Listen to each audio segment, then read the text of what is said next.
Um indivíduo inesperadamente obteve uma quantia de 6 bilhões de dólares, o que desperta a nossa curiosidade.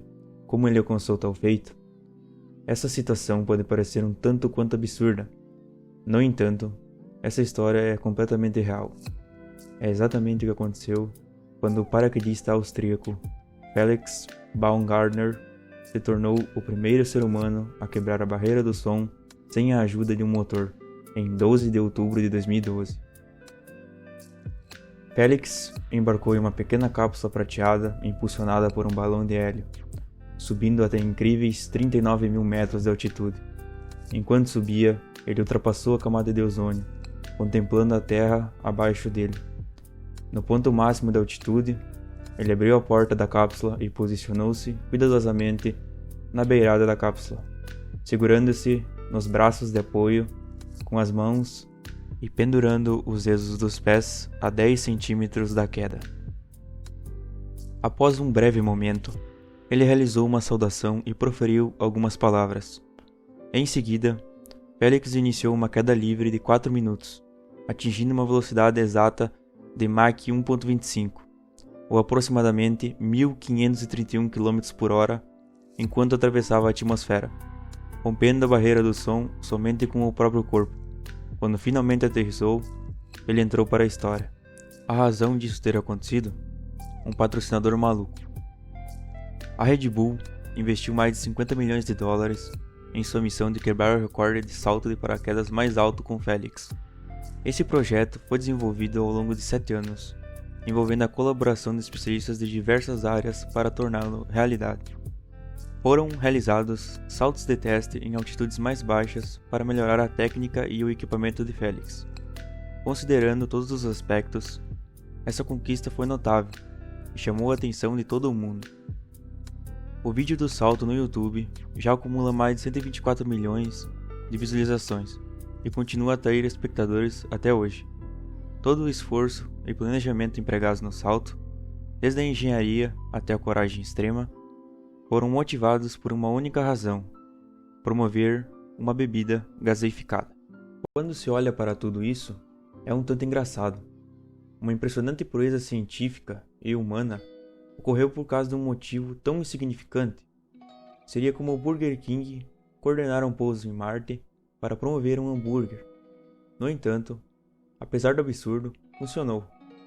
Economistas estimam que a Red Bull gerou 6 bilhões em receita graças ao projeto Stratos, um número que continua a crescer com o tempo. Essa é uma das vantagens únicas de possuir uma marca mundialmente reconhecida. Sempre que o evento for mencionado, o nome da Red Bull estará lá. Quando se trata do gênio por trás da Red Bull, essa é apenas a ponta do iceberg, que a maioria das pessoas desconhece. Contrariando as expectativas, a Red Bull não produz nada. Pode parecer loucura, mas é verdade. A Red Bull é uma empresa de marketing austríaca que se destacou em seu trabalho criando a maior marca de bebida energética do mundo. Hoje, vamos adentrar ao mundo da Red Bull e discutir suas origens, estratégias de marketing, por que eles não fabricam nada e como planejam dominar o mundo. Antes de inventar a Red Bull, Chelio Yovidia, o fundador da empresa, era um empresário farmacêutico na Tailândia. Chelio, um criador de patos, nascido em uma família chinesa pobre e imigrou para o norte da Tailândia. Encontrou sucesso inicial importando antibióticos e outros produtos farmacêuticos. Ele seguiu nesse ramo por alguns anos antes de fundar sua própria empresa de produtos farmacêuticos, a TC Farmacêutica. Ao longo da década de 1960, a TC manteve-se como um negócio sólido. No entanto, na década de 1970, tudo mudou quando Chelio teve uma surpreendente revelação: o mercado de bebidas energéticas na Tailândia. Enquanto no Ocidente as bebidas energéticas não existiam, na Tailândia era um mercado em expansão. No entanto, havia um problema: elas eram caras e consideradas um produto para os ricos, não para a classe trabalhadora. Chelio percebeu que isso estava errado, pois era um homem trabalhador que precisava de um impulso extra para enfrentar a pobreza. Ele sabia o quanto desafiador era trabalhar apenas para sobreviver, tornando-se o público perfeito para comprar bebidas energéticas. Estudando as fórmulas de seus concorrentes, ele descobriu que todas compartilhavam 4 ingredientes: taurina, cafeína, glicose e sacarose. Após decidir os ingredientes, Chelio começou a pensar na marca. Ele queria algo que representasse a Tailândia, mas também a classe trabalhadora. Depois de refletir sobre isso, ele escolheu o búfalo asiático, um tipo de bovino nativo do sudoeste asiático, conhecido por sua força e músculos desenvolvidos. O búfalo asiático é cerca de 1,80 m de altura e pesa mais de 1 tonelada. Embora não seja a criatura mais ágil, Cheilio encontrou uma inspiração em seu poder e habilidade. Ele imaginou 2 búfalos asiáticos vermelhos avançando um contra o outro, em meio a um sol amarelo brilhante, estampado nas latas. Foi assim que ele nomeou sua nova bebida, Kratin Dayang, que significa búfalo asiático vermelho em tailandês. A famigerada bebida energética tailandesa finalmente chegou às prateleiras e logo teve sucesso. Em apenas 2 anos, tornou-se a bebida energética mais popular da Tailândia. Isso se deve a 2 razões principais. Primeiro, Kratin Dayang era mais acessível que qualquer outra bebida energética disponível no mercado. Além disso, Cheilio comercializou a bebida para o público certo, os trabalhadores, especialmente caminhoneiros, que precisavam de um impulso extra para suas tarefas diárias. Isso permitiu que ele construísse uma base de consumidores forte e leal. No entanto, a Red Bull talvez nunca tivesse saído da Tailândia se não fosse por um vendedor de pasta de dente específico. Na década de 1980, um homem chamado Dietrich Mateschitz trabalhava como diretor de marketing para uma empresa chamada Blendax. A princípio, nada nele indicava um gênio do marketing.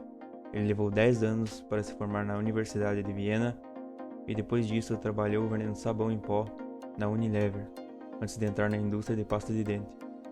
No entanto, seu futuro como empreendedor estava prestes a mudar para sempre. Em 1982, Dietrich viajou para Bangkok para uma reunião de negócios com uma empresa que carregava produtos da TC Farmacêutica, a empresa de Cheilio. Dietrich estava exausto e sofrendo de jet lag quando chegou à reunião. Cheilio percebeu isso e ofereceu-lhe uma lata de Kratin Dayang. Em questão de minutos, seu jet lag desapareceu e ele ficou intrigado. A partir deste momento, sempre que Dietrich ia para Bangkok, ele parava e comprava um estoque daquela bebida incrível para levar para o seu quarto de hotel. Mas um dia, a percepção de Dietrich sobre a bebida mudou completamente. Enquanto folheava uma revista empresarial, ele deparou-se com uma empresa chamada Taishu Produtos Farmacêuticos. Eles fabricavam bebidas e outros medicamentos, assim como a empresa de Cheilio. No entanto, o que chamou a atenção de Dietrich foi o fato de que a Taishu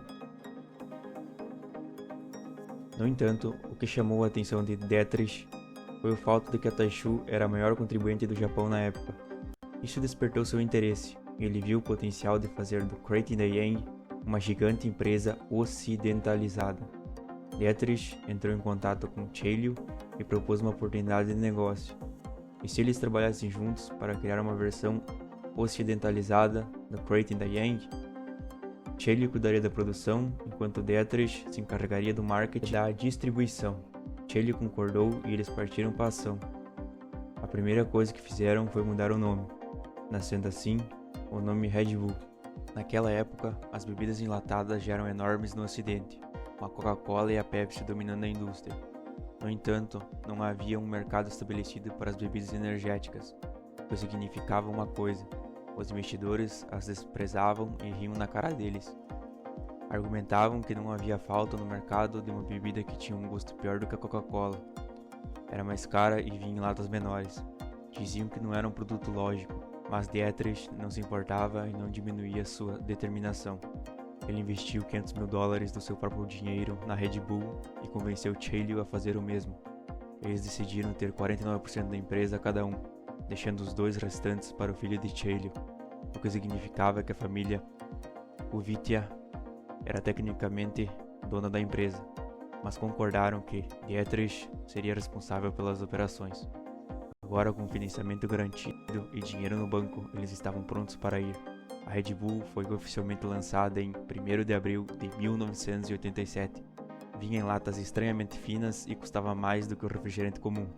Além do novo nome, a mudança mais notável foi a adição de gás na bebida. Muitas pessoas não entenderam, mas isso fazia parte do plano. Nem todos seriam o público-alvo de Cheilio. Dietrich imaginou a bebida como algo para a classe alta. Ele viu um imenso valor na percepção da marca e no posicionamento do mercado.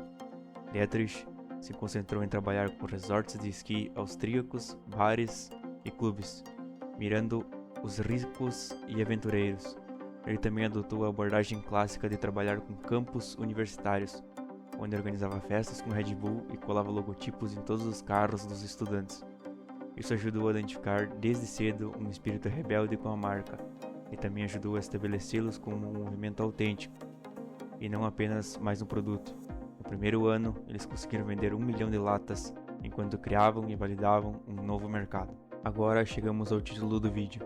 À primeira vista pode parecer confuso, mas em termos mais simples, eles terceirizam tudo. Ao contrário da Coca-Cola, que possui uma fábrica ou centro de produção, em vez disso, eles utilizam parceiros, como a Roche, para fornecer seu suco. Isso lhes permite se concentrar no que fazem de melhor, o marketing. Isso cria uma cultura interessante dentro da empresa, pois são apaixonadamente dedicados a obter o máximo de atenção possível para a Red Bull, mas ao mesmo tempo estão desconectados do produto em si. Isso ajuda a entender porque o império da Red Bull é tão vasto e abrangente. Isso é apenas a ponta do iceberg. Aqui está um resumo rápido do conglomerado Red Bull. Eles possuem uma linha de roupas, uma agência de viagens, equipes de esportes, uma equipe de NASCAR, times de futebol, um time de hóquei, 2 equipes de Fórmula 1, uma plataforma de música, ações e um site de suporte à carreira e muito mais. Para uma marca de bebida energética pode parecer uma empresa selvagem e desequilibrada, faz de tudo e ao mesmo tempo não faz nada, que gasta muito em marketing sem se concentrar em um único projeto, mas isso não está longe da verdade. A Red Bull está em uma missão calculada para conquistar o mundo e está fazendo um tremendo progresso. Marcas representativas como os pilotos da NASCAR têm o logotipo da Red Bull estampado nas laterais dos carros. No entanto, a Red Bull vai além e dá um passo extra. É esse passo adicional que permitirá que eles dominem o mundo. Em vez de apenas patrocinar eventos como as Olimpíadas ou atletas olímpicos, a Red Bull cria suas próprias Olimpíadas. Enquanto a maioria das empresas está satisfeita em investir em mídia, eventos e equipes esportivas, a Red Bull opta por sediar ou criar eventos próprios. Isso lhes dá um tremendo poder e alcance. Eles controlam os eventos e as equipes esportivas, garantindo que seus produtos tenham destaque. E isso fica ainda mais incrível quando olhamos para seus times esportivos. Por exemplo, o New York Red Bulls. Pode parecer estranho nomear um time com o nome de uma bebida, no entanto, ao fazer isso, eles alcançaram 2 coisas. Primeiro, exposição para sua marca, chegando a centenas de milhões de telespectadores de TV. Segundo, menções na mídia durante semanas, o que naturalmente coloca sua marca nas conversas dos fãs de esporte, sem parecer forçado. A partir daí, uma base de fãs em torno do time começa a crescer, assim como o patrimônio. À medida que esses fãs envelhecem e passam a tradição adiante, continuam a apoiar o New York Red Bulls, proporcionando exposição constante ao logotipo da marca e desenvolvendo um profundo afeto pelo trabalho em equipe. Isso resulta em uma redução contínua do custo por cliente. O mais absurdo é que o New York Red Bulls é apenas um dos muitos times esportivos da Red Bull, que estão criando história e ganhando relevância em várias áreas. Não se trata apenas de futebol, nem apenas de esportes físicos. Costumava-se pensar que o céu era o limite para a Red Bull, mas Felix Baumgartner provou que era apenas o começo. Não tenho certeza do que o futuro reserva para a Red Bull, mas sei que será enorme e eles estão apenas começando.